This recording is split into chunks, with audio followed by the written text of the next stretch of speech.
Assalamu alaikum, my dear Rohingya brother and sister. Today I want to speak from the heart. We all Rohingya carry the pains and the hopes because we are still waiting for the justice and for the day we can go home. But in this difficult journey, RCPR stand with us. That is Rohingya Committee for Peace and Repatriation. Today I will tell you what is RCPR, what it means. I will explain you clearly, but I request you, please watch this video fast too and share to your friends. It is a movement of dedicated Rohingya brother and sister.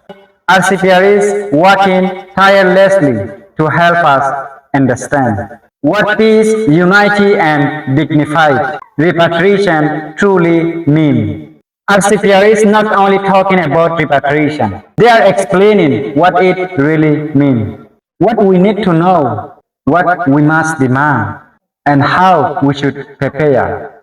RCPR come and listen to us. They don't speak above us, they speak with us. That's why we trust them.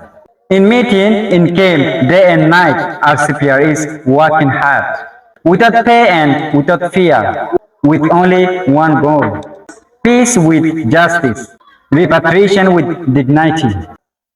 RCPR is explaining us the situation of the camp clearly, standing for truth, and encourage us to stay united.